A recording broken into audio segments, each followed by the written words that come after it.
it's the first quarterback that we see. Tua. Ladd McConkey coming in at 100 to start the party, but he's actually in last place if you look at it in another way.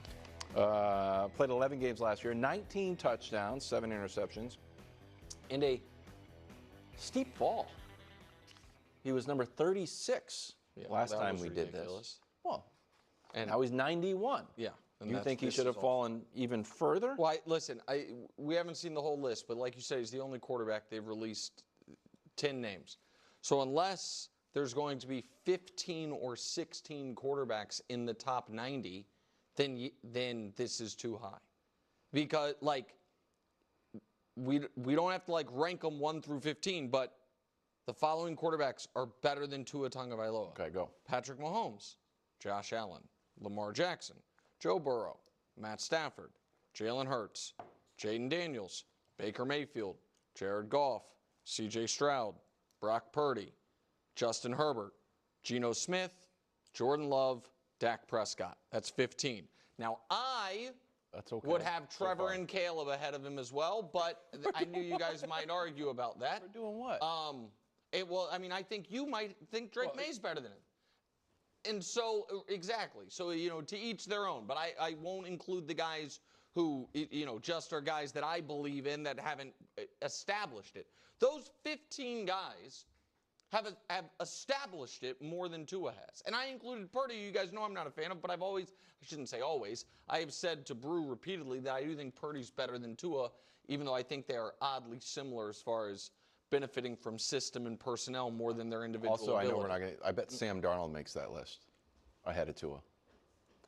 Just because it's so heavy on. Based on what they did last year. Yeah, I didn't even include. Yeah, but that's my point. Like I think that Tua is a demonstrably flawed player.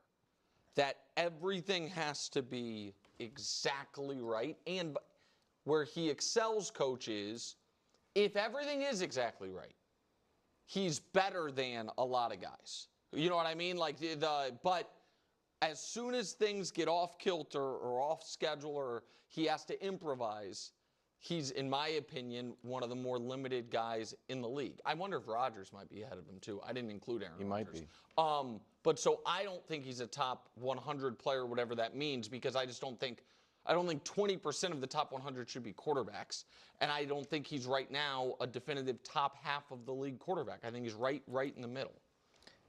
One of my biggest issues and one of the biggest things that have held Tua back has been the injuries, right? So It's only been one season where he's played a complete season.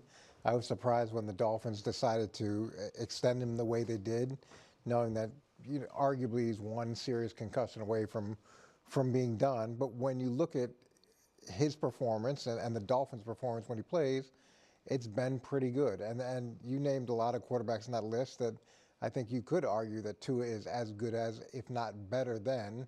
And if you just look at his numbers from last year, let's take a look at his numbers versus a player that you like. I mean, he's better in terms of completion percentage than Mahomes. Well, I mean, this is dumb. I don't mean to be rude, but coach, but this is like you don't think you're presenting it, and you don't think he's better than Patrick Mahomes at anything. I'm not saying that head to head he's better than Patrick Mahomes, but I'm saying in these objective measurements, he was better than Patrick Mahomes last year. When we're talking about the 91st person out of 100 players, I don't think it's unreasonable for him to be there. Yeah, I mean, there are going to be there's a lot of quarterbacks that we can play that they had better numbers than Patrick Mahomes' game than last year. Yeah. And the problem is and I actually like this about our show because we're a smart show, even though sometimes we're incredibly dumb intentionally. We don't have anyone on the show that's going to say, this guy's better than Patrick Mahomes, because nobody believes it. So like the Mahomes having a down year statistically is to me not evidence of, well, if this guy had better numbers than Patrick Mahomes, therefore he must be good. Like I think that it's pretty clear Baker Mayfield's better than Tua. I think Geno's proven he's better than Tua. I think Tua has gotten a lot of mileage out of was it the first year with Mike McDaniel or the second? Whatever year he led the league in, I think year 1 they led the league in points when he started. In year 2 he had the most passing yards. It was something like that. But I think if the guy steps on the same rake, and even if you remove the injury component, the same rake every single year, which is cannot play well, forget beat, against good teams, and can't win at the most critical points of the season or play well, I just can't look at that as a guy that you look at as a top half of the league quarterback. The other question I have, and we talked a lot about his record in the cold coach, he had the fastest time to throw. Is that a function of Mike McDaniel's offense, like we're going to move, or is that I can't subject myself to any pressure because of injury concerns, and does that limit his ceiling? It could be a combination of both, and that's the struggle you have with a guy that's consistently injured and a guy who's facing potentially the end of his career with another injury like he's had. You almost have to force him to get rid of the ball quickly in order to give yourself the chance for him to continue to stay as a starting quarterback. But the impact that he's had on the Dolphins versus anybody else that they've been able to bring in, and look, you've named a lot of guys, but all those guys, when you look through the course of their last 4 or 5 years, have been up and down.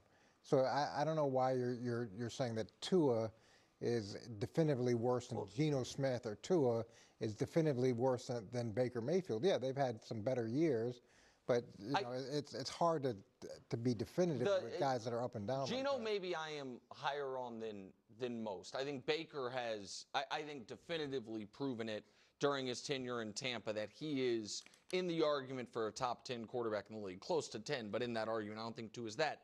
I also think there is an element of, and maybe you'll tell me I'm wrong, Coach, but I feel like you would have loved to defensive game plan against a Tua-led offense, because it's not so much about, I really do want, even though you can't, remove the injury component from it, because that's not really what I'm talking about. I just feel like you'd watch the film and be like, guys, if we jam his receivers, if we can throw off the timing of the offense just by a step in his drop, he's lost. And so we have to worry about Tyreek Hill beating us over the top, and we're going to disrupt the routes. And I'm sure you coordinated, I don't know who the guy was of the early 2000s who was similar, and I'm not asking you to name a name, but like that, where it's like, oh, if he is allowed to run his script, he is going to really cut us up. He's precise. And but if we can disrupt it, there is no creativity, might not be the improvisation to the offense, and I just think that is huge, and it is proven to be year after year incredibly limiting against good teams. Like his inability to play well, not just beat, but to play well against the best teams, I think is a huge indictment. And you do have to look at the injury situation and say how much of this has affected any of the off timing type plays. Sure. Because if he doesn't get it out on time, if he doesn't get rid of the ball, now again, once he's hit this next time, this is probably it. So it's a weird balance that they have to strike. Coming up next, Mahomes sat down with Kay Adams, talked about he people was doubting. watching this segment. Coach said Tua's better. No, he did it before the segment.